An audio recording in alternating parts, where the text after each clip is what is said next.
नमस्कार दोस्तों, स्वागत है आप सबका आपके अपने चैनल पर जिसका नाम है अर्चना सुनाती कहानी है। तो चलिए कहानी शुरू करते हैं। मेघा प्रशंसात्मक निगाहों से राधा आंटी को निहार रही थी। उचक उचक कर हर इवेंट में भाग लेती राधा आंटी का उत्साह देखने लायक था। अवसर था बच्चों के स्कूल में ग्रैंड पेरेंट्स डे सेलिब्रेशन का। मेघा का कितना मन था कि मम्मी जी पापा जी भी स्कूल चलें। आज तो उन्हीं का फंक्शन था, पर हमेशा की तरह उन्होंने घर में रहना ही पसंद किया। सौरभ एक ऑफिस मीटिंग के सिलसिले में वैसे ही शहर से बाहर थे। मन मारकर मेघा को अकेले ही आर्य को लेकर स्कूल आना पड़ा था। अरे मेघा बेटी, कैसे हो? राधा आंटी ने पुकारा तो मेघा प्रणाम करते हुए उनके पांव छूने झुकी, पर आंटी ने उसे बीच में ही बाहों में भर लिया।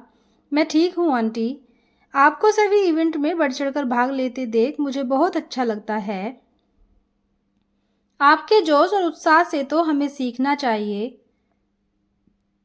चलो, तुमने तारीफ कर दी तो मन को सुकून मिला, वरना मैं सोच रही थी कि लोग कह रहे होंगे कि बासी कढ़ी उबाल खा रही है।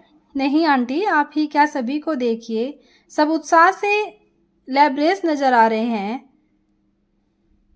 वाकई आप सभी को इतने अच्छे मूड में देखकर बहुत अच्छा लग रहा है। भाई साहब भाभी जी आज भी नहीं आए?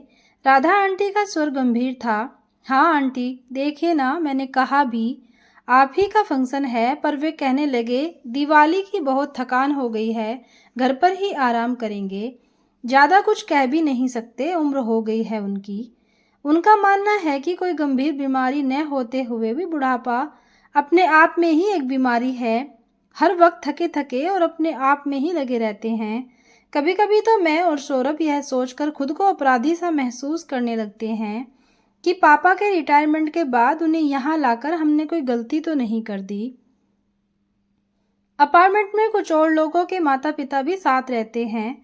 हम चाहते हैं कि मम्मी पापा जी उनके साथ ही सुबह पार्क में घूम लें। मेरी एक मुंहफट पड़ोसन ने तो यहाँ तक कह दिया कि मैंने उन्हें घर में कैद करके रखा है। पूरी बात बताते बताते मेघा का मुंह रुआसा हो गया था। अरे, कहने वाले तो कुछ भी कहते रहते हैं, तुम चिंता मत करो, मैं ही वक्त निकाल कर किसी दिन उनसे मिलने आती हूँ। जी आंटी, अवश्य, हमें बहुत अच्छा लगेगा। आंटी और उनके घर वालों से विदा लेकर मेघा ने आर्य को खोजा और उसका हाथ पकड़कर गाड़ी की ओर चल पड़ी।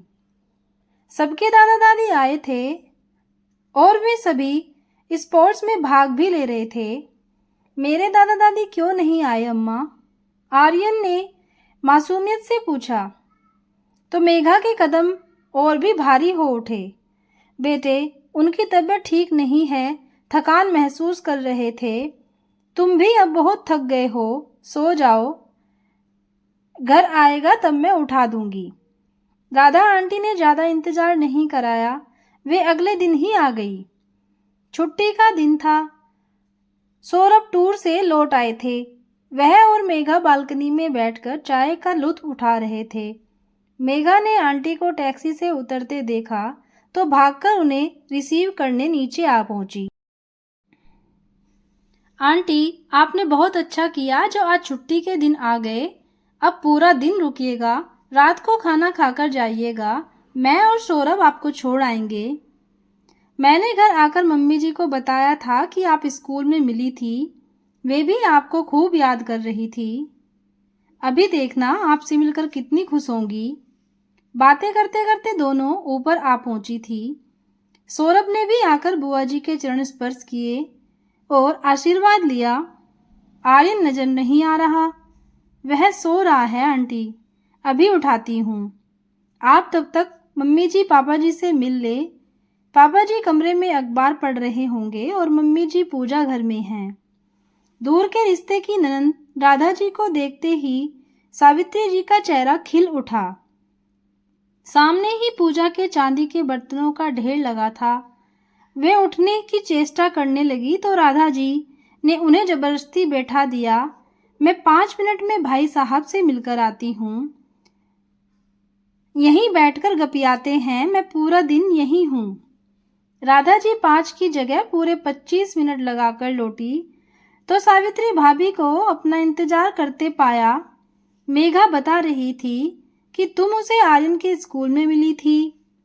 हाँ, आप और भाई साहब क्यों नहीं आए? कितना अच्छा प्रोग्राम था। सब पेरेंट्स और ग्रैंड पेरेंट्स ने कितना एंजॉय किया। मेघा और आर्यन आप दोनों को बहुत मिस कर रहे थे। अब क्या बताएं, हमसे तो यहाँ घर से बाहर निकला ही नहीं जाता। किसी को जानते ही नहीं हैं हम यहाँ। भाभी, बाहर निकलोगी तभी तो जानोगी सबको। आसपास भी हमारे जैसे ही लोग हैं। हमें संकोच होता है, हमारे शहर की बात अलग थी। यहाँ के लोगों का रहन सहन, बोल चाल सब कुछ अलग है, मॉडर्न है। हमारी उम्र की औरतें भी सलवार सूट में घूमती हैं। हमने तो सारी जिंदगी सीधे पल्ले की साड़ी में निकाल दी, कभी उल्टा पल्ला भी नहीं डाला। अब यहाँ सलवार सूट कैसे पहन लें? मेघा ने कहा, आपसे पहनने को नहीं, वो कुछ नहीं कहती, पर हमें तो लगता है न कि हमारी वजह से कहीं इन लोगों को शर्मिंदगी न उठानी पड़ जाए।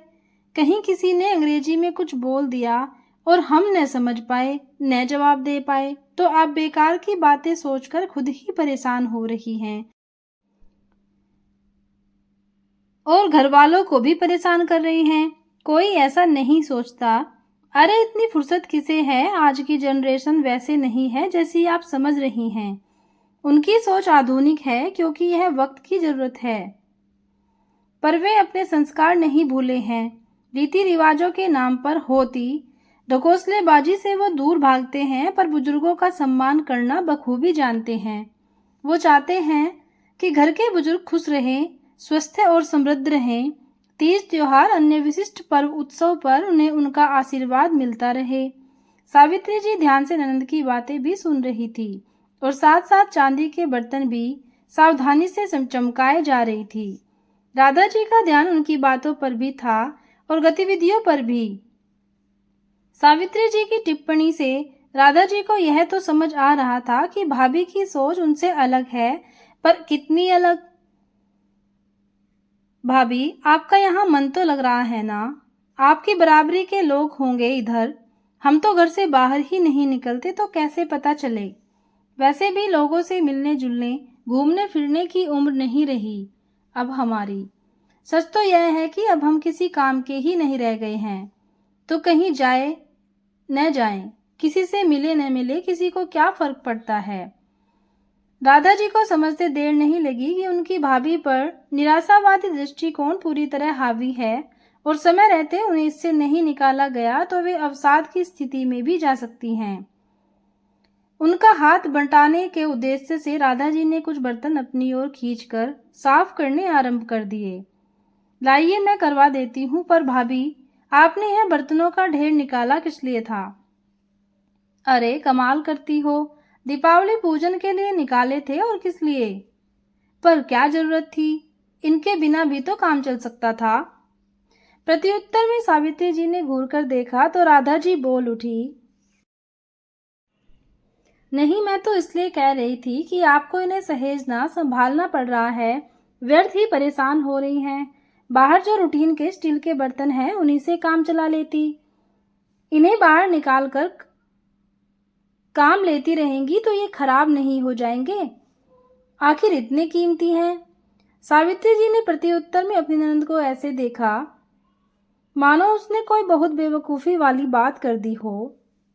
अरे मेरी भोली ननद रानी, समय समय पर बाहर निकालती रहती हूँ, काम लेती रहती हूँ, वापस साफ कर कर रख देती हूँ, तभी तो इनकी चमक और खूबसूरती बरकरार है, वरना अंदर रखे रखे काले नहीं पड़ जाते। भाभी, आपको निर्जीव वस्तुओं का कितना ख्याल है और सजीव वस्तुओं का जरा भी नहीं। क्या मतलब? सावित्री जी बुरी तरह चौंक उठी थी। मेरा मतलब है, आप भाई साहब और खुद को भी तो कभी कभी बाहर निकाल सकते हैं, पड़ोसियों और रिश्तेदारों से मिलजुल सकते हैं, उनके और घर वालों के साथ हंस बोल सकते हैं। आपके बेटे बहू, यहाँ तक कि आपका पोता भी आपके साथ के लिए तरसता रहता है। पर हम तो समझते थे कि अब किसी को हमारी जरूरत ही नहीं रह गई। सावित्री जी अभी भी असमंजस की स्थिति में थी। आपकी यही सोच गलत है, जिसे आपको बदलना है। आज परिवार में हम बड़े बुजुर्गों की स्थिति इन चांदी के बर्तनों की तरह ही है। वक्त के साथ साथ इनका प्रयोग घटता जा रहा है, पर इनकी महत्ता कम नहीं हुई है, बल्कि समय के साथ साथ इनका मूल्य बढ़ता जा रहा है। इन्हें घर में पाकर, सहेजकर, औरों को दर्शाकर घर वाले गौरवान्वित महसूस करते हैं। इनके घर में रहते भविष्य को लेकर एक सुरक्षा भाव बना रहता है। घर में इनकी उपस्थिति घर की शांति, उन्नति और समृद्धि को दर्शाती है। इनकी मौजूदगी घर के बाहर के वातावरण में एक अलौकिक पवित्रता ले आती है, जिसके वशीभूत घर के सदस्य सुख और आनंद के सागर में गोते लगाकर अद्भुत सुकून महसूस करते हैं। सावित्री जी विस्फारित नेत्रों से कभी सामने साफ करके रखे हुए चांदी के बर्तनों को निहार रही थी, तो कभी अपनी ननद को। वे और उनके पति कभी सकारात्मक दृष्टिकोण से अपने बारे में क्यों नहीं सोच पाए। आपको इन बर्तनों से बहुत लगाव है ना भाभी? हाँ बिल्कुल, अपनी जान से भी ज्यादा सहेज कर रखती हूँ मैं इन्हें। आपको इन निर्जीव चीजों से इतना मोह है क्योंकि ये वर्षों से आपके साथ हैं। फिर आप तो हाड़ मांस के इंसान हैं। आपने ऐसा कैसे सोच लिया कि इतने बरस आपके साथ रहने के बाद अब बच्चों का आपके प्रति मोह खत्म हो गया होगा? आप और बच्चे दोनों ही एक दूसरे को अपना सारा वक्त तो नहीं दे सकते, पर कुछ विशिष्ट अवसरों पर एक दूसरे से मिलकर, आशीर्वाद देकर, प्यार करके, अपनी उपस्थिति दर्शाकर एक दूसरे को गौरवान्वित और संतुष्ट तो महसूस करवा सकते हैं। इससे न केवल उन्हें बल्कि आपको भी बहुत अच्छा लगेगा। अभी आप ही ने कहा था कि किसी वस्तु की सार संभाल करके उसे उपयोगी और मूल्यवान बनाए रखना इंसान के हाथ में होता है, लेकिन अपने आप को उपयोगी और दूसरों की नजरों में मूल्यवान बनाए रखना इंसान के अपने हाथ में होता है। राधा जी की बातों ने सावित्री भाभी को आत्मविश्लेषण के लिए मजबूर कर दिया था। क्यों उन्होंने और उनके पति ने कूप मंडूक बनकर खुद को दुनिया से काट सा लिया है?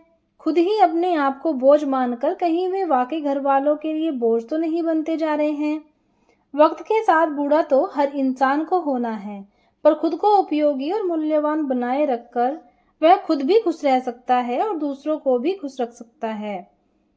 मम्मी जी चाय नाश्ता लगा दिया है, आप राधा आंटी और पापा जी को लेकर लॉबी में आ जाइए। सौरभ भी नहा चुके हैं, बस आ ही रहे हैं। मेघा की पुकार सुनाई दी तो सावित्री जी जैसे चौंक गई। उन्होंने फटाफट चांदी के सारे बर्तन समेटे और पेटी में रख दिए। इन्हें डाइनिंग टेबल पर पहुंचने तक बाकी लोग भी आ चुके हैं। मेघा रसोई में चाय छान रही थी। वे मेघा के पास जा पहुंची। लंच में शकरकंद की खीर मैं बनाऊंगी। सौरभ और आर्यन दोनों को मेरे हाथ की खीर बहुत पसंद है। मेघा आश्चर्य और खुशी से मम्मी जी को देखने लगी। सौरभ दीपक जलाने पूजा घर की ओर बढ़ रहे थे। मेघा ने सबके प्यालों में चाय उड़ेलना आरंभ ही किया था कि पूजा घर से सौरभ की पुकार सुनाई दी।